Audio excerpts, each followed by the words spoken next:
पैसे के बारे में हम जो कुछ भी सोचते हैं वो आता कहाँ से है? क्या ये हमारी अपनी सोच होती है या बचपन से हमारे दिमाग में डाला गया कोई प्रोग्राम है? मेरा मतलब है, हम स्कूल कॉलेज में दुनिया भर की चीजें सीखते हैं, पर पैसे को मैनेज करने का, उसे समझने का कोई सीधा साधा यूजर मैनुअल हमें कभी नहीं मिलता। क्यों? ये एक बहुत बड़ा सवाल है और शायद आप सही कह रहे हैं। इसी सवाल के जवाब की वजह से रॉबर्ट कियोसाकी की किताब रिच डैड पुअर डैड आज भी इतनी मशहूर है। आज हम इसी किताब के कुछ हिस्सों को आधार बना के ये समझने की कोशिश करेंगे कि पैसे को लेकर हमारी सोच असल में एक प्रोग्रामिंग ही है, और इस किताब के जो सबक है वो उस प्रोग्रामिंग को डीकोड करने का एक तरीका हो सकते हैं। हमारा मकसद बस ये समझना है कि अमीर लोग अपने बच्चों को पैसे के बारे में ऐसा क्या सिखाते हैं जो गरीब और मध्यम वर्ग के लोगों की परवरिश से कहीं ना कहीं गायब रहता है। चलिए तो फिर इस प्रोग्रामिंग को डिकोड करना शुरू करते हैं। किताब की नींव ही दो अलग अलग, कह सकते हैं कि ऑपरेटिंग सिस्टम्स पर रखी गई है। लेखक के दो पिता, एक उनके अपने जो बहुत पढ़े लिखे थे, जिन्हें वो पुअर डैड कहते हैं, और दूसरे उनके दोस्त के पिता जो सिर्फ 8वीं पास थे पर शहर के सबसे अमीर लोगों में से एक थे, रिच डैड। बिल्कुल, और ये सिर्फ दो लोग नहीं थे, ये पैसे को लेकर दो बिल्कुल अलग विचारधाराएं थीं जो एक ही बच्चे के सामने थीं। और इन विचारधाराओं का जो फर्क है ना, वो छोटी छोटी बातों में, छोटे छोटे वाक्यों में साफ नजर आता है। जैसे पुअर डैड का मानना था कि पैसे का मोह सारी बुराइयों की जड़ है। अब ये सुनकर तो ऐसा लगता है जैसे पैसा कमाना या उसके बारे में सोचना भी कोई गुनाह हो। हाँ, मतलब एक गिल्ट वाली फीलिंग आ जाती है। और वहीं रिच डैड कहते थे कि पैसे की कमी सारी बुराइयों की जड़ है। ये तो 180 डिग्री का फर्क हो गया। एक पैसे को विलेन बना रहा है, दूसरा पैसे की कमी को। तो जाहिर है इस सोच का फर्क उनकी सलाह में भी दिखता होगा। हर बात में पुअर डैड की सलाह थी, खूब पढ़ो ताकि तुम्हें एक अच्छी बड़ी कंपनी में एक सुरक्षित नौकरी मिल सके। ये एक कर्मचारी बनने की प्रोग्रामिंग है। इसके ठीक उलट रिच डैड कहते थे, खूब पढ़ो ताकि तुम एक दिन एक अच्छी कंपनी खरीद सको। ये मालिक बनने की प्रोग्रामिंग है। देखिए, दोनों पढ़ने पर जोर दे रहे हैं, लेकिन अंतिम लक्ष्य एकदम अलग है। एकदम अलग है। मुझे एक और उदाहरण याद आ रहा है जो बहुत बहुत आम है। जब भी कोई महंगी चीज खरीदने की बात आती तो पुअर डैड का सीधा जवाब होता, मैं ये नहीं खरीद सकता। बात वहीं खत्म। ये एक फुल स्टॉप जैसा है जो सोचने की प्रक्रिया को ही रोक देता। सही कहा। जबकि रिच डैड ने इस वाक्य के इस्तेमाल पर ही पाबंदी लगा दी थी। उनका कहना था कि ये दिमाग को आलसी बनाता है। इसकी जगह सवाल पूछो, मैं इसे कैसे खरीद सकता हूँ? ये सवाल, ये आपके दिमाग के लिए कसरत है। ये आपको समाधान खोजने, नए आइडिया सोचने और अपनी जो वित्तीय क्षमताएं हैं उनको बढ़ाने के लिए मजबूर करता है। एक मानसिकता आपको बंद गली में ले जाती है, दूसरी नए रास्ते खोलती है। बिल्कुल। और शायद सबसे बड़ा और विवादास्पद फर्क घर को लेकर था। मेरे अपने पिता और हमारे समाज में ज्यादातर लोग, हम सब यही मानते हैं कि हमारा घर हमारी सबसे बड़ी संपत्ति और निवेश है। पुअर डैड भी यही मानते थे। हाँ, और रिच डैड के इस विचार ने तो जैसे एक धमाका ही कर दिया था। उनका मानना था, मेरा घर एक देनदारी है, मतलब लायबिलिटी, और अगर तुम्हारा घर तुम्हारा सबसे बड़ा निवेश है तो तुम मुसीबत में हो। सोचिए, उस अमेरिकी समाज में ये कहना कितना बड़ा कदम था, जहाँ एक बड़ा घर खरीदना द अमेरिकन ड्रीम का सबसे बड़ा सबूत माना जाता था। कियोसाकी ने तो सीधे सीधे उस सांस्कृतिक सपने पर ही सवाल उठा दिया। और यही दो अलग अलग दृष्टिकोण थे जिन्होंने लेखक को सोचने और अपने लिए एक रास्ता चुनने पर मजबूर किया। तो ये तो हो गई प्रोग्रामिंग की बात। अब आते हैं इसे डिकोड करने के पहले सबक पर, जो सुनने में थोड़ा अजीब लगता है। अमीर पैसे के लिए काम नहीं करते। एक मिनट, ये सुनने में तो बहुत अच्छा लगता है, पर बिना काम किए पैसा आएगा कहाँ से? शुरुआत में तो हर किसी को पैसे के लिए ही काम करना पड़ता है ना? कियोसाकी इसे कैसे समझाते हैं? आपका सवाल बिल्कुल सही है, और यही सवाल लेखक ने भी पूछा था। इसका जवाब कियोसाकी एक कहानी से देते हैं। जब वो छोटे थे तो उन्होंने और उनके दोस्त माइक ने पैसे बनाने का एक तरीका निकाला। उस दौर में टूथपेस्ट की ट्यूब्स शीशे की, मतलब लीड की बनी होती थी। तो वे दोनों पड़ोसियों से पुरानी ट्यूब्स इकट्ठा करते, उन्हें आग पर पिघलाते और प्लास्टर के सांचों में डालकर 5 सेंट के सिक्के बना लेते। उन्हें लगा वो वाकई पैसे बना रहे हैं। पर असल में तो वो जालसाजी कर रहे थे, काउंटरफिटिंग। बिल्कुल। जब उनके पिता ने देखा तो उन्हें प्यार से समझाया कि ये गैर कानूनी है। यहाँ से उनका ये छोटा सा बिजनेस तो बंद हो गया, पर रिच डैड ने उन्हें असली सबक सिखाने का फैसला किया। उन्होंने दोनों बच्चों को 10 सेंट प्रति घंटे की मजदूरी पर अपने एक स्टोर में काम पर रखा। काम था सिर्फ धूल साफ करना। और कुछ हफ्तों बाद लेखक का सब्र जवाब दे गया होगा। उसे लगा कि उसे कुछ सिखाया नहीं जा रहा और मजदूरी भी बहुत कम है, तो उसने गुस्से में नौकरी छोड़ने का फैसला कर लिया। और ठीक यहीं पर रिच डैड ने अपना पहला सबक दिया। वो इसी पल का इंतजार कर रहे थे। उन्होंने समझाया, यही असल जिंदगी है। जिंदगी तुम्हें लेक्चर देकर नहीं सिखाती, वो तुम्हें धक्के देती है। Life pushes you around. ज्यादातर लोग उन धक्कों से डर जाते हैं और एक सुरक्षित दायरे में सिमट जाते हैं। वो ये नहीं समझते कि जिंदगी उन्हें कुछ सिखाने की कोशिश कर रही है।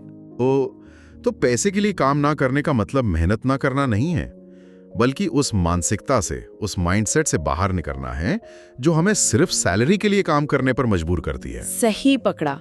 रिच डैड ने से चूहा दौड़ यानी रैट रेस का नाम दिया है।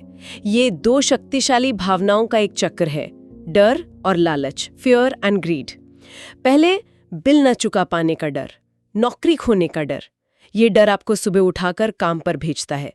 फिर जब हाथ में सैलरी आती है तो लालच या इच्छाएं जाग जाती हैं। नया फोन, बड़ी गाड़ी, बेहतर घर। आप खर्च बढ़ा देते हैं और नतीजा आप फिर से वहीं पहुंच जाते हैं, अगले महीने की सैलरी का इंतजार करते हुए। ज्यादा पैसा इस चक्कर को तोड़ता नहीं है, बस पिंजरे को बड़ा कर देता है। मुझे लगता है हम सब ने कभी ना कभी इस चूहा दौड़ को महसूस किया है। महीने के आखिरी में सैलरी का इंतजार करना और फिर हफ्ते भर में उसका गायब हो जाना, ये एक बहुत ही जानी पहचानी फीलिंग है। तो इस चक्र को तोड़ने का तरीका क्या है? तरीका है अपनी भावनाओं को अपने फैसलों पर हावी ना होने देना, डर और लालच को पहचानना और दिमाग का इस्तेमाल करके सोचना कि इस जाल से बाहर कैसे निकला जाए। और इसका सीधा सा मतलब है पैसे के लिए काम करने के बजाय ये सीखना कि पैसा आपके लिए कैसे काम कर सकता है। और यहीं से हम दूसरे सबक पर आते हैं जो इस नई सोच का आधार है, और वो है वित्तीय साक्षरता यानी फाइनेंशियल लिटरेसी। बिल्कुल। और इसका नियम नंबर 1 बहुत बहुत सरल है।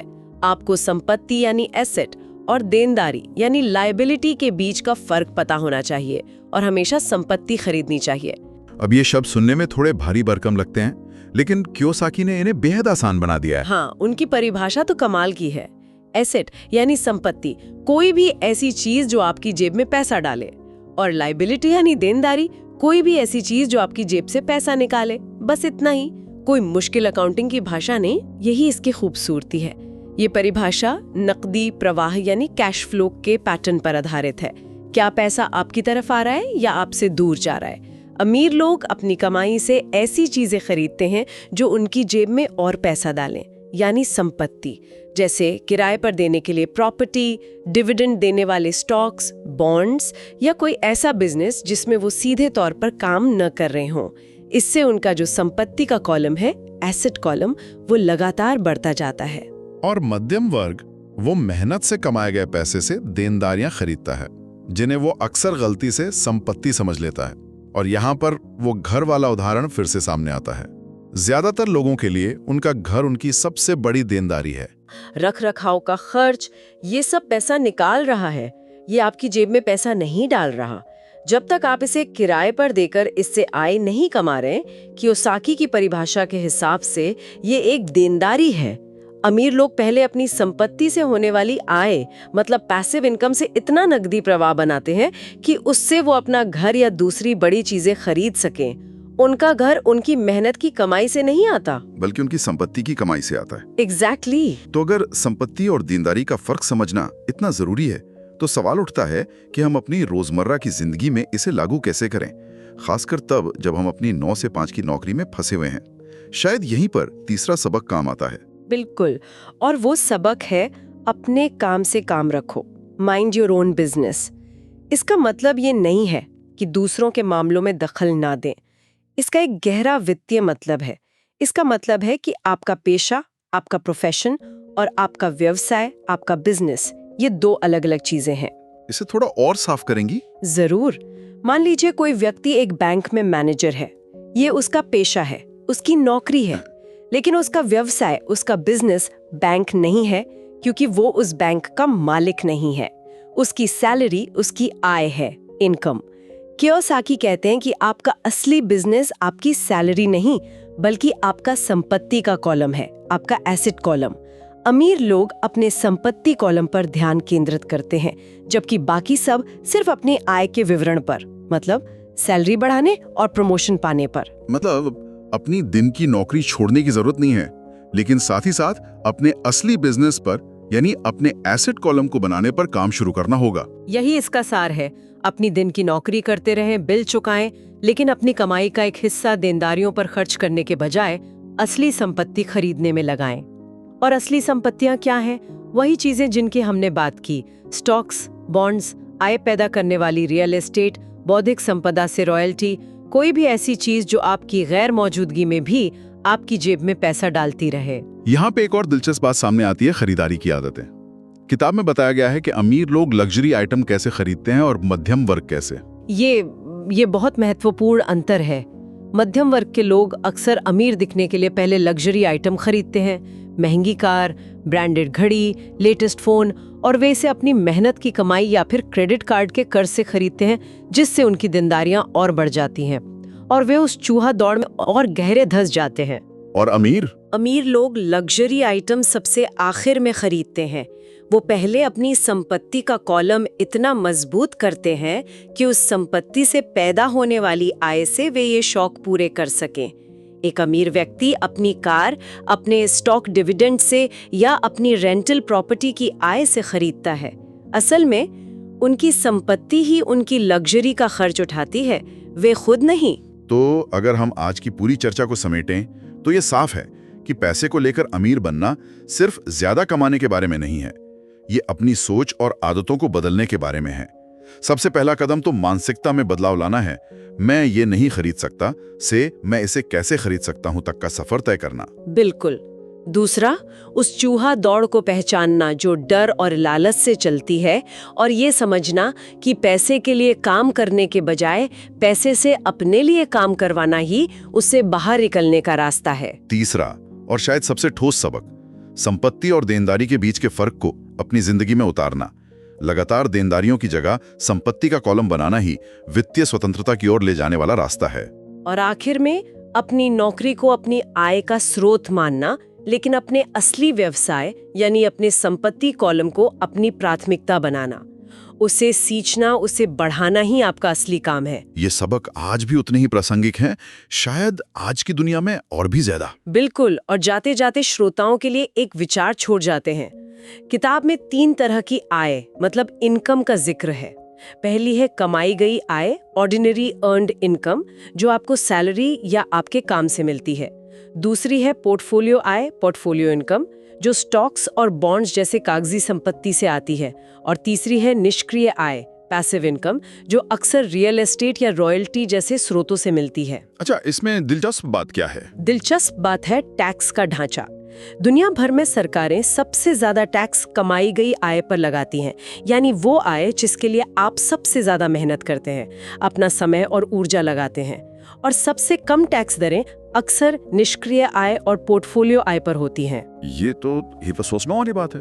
हम अपनी जिंदगी का सबसे बड़ा हिस्सा उस आय को कमाने में लगा देते हैं जिस पे सबसे ज्यादा टैक्स लगता है। यही वो सवाल है जिसके साथ हम श्रोताओं को छोड़ना चाहते हैं। हम अपनी ज्यादातर ऊर्जा और समय किस तरह की आय बनाने में लगा रहे हैं, और अगर हम उस फोकस को थोड़ा सा भी, सिर्फ थोड़ा सा भी कमाई गई आय से निष्क्रिय या पोर्टफोलियो आय की तरफ मोड़ दें, तो हमारी आर्थिक जिंदगी पर और हमारी आजादी पर इसका क्या असर हो सकता है।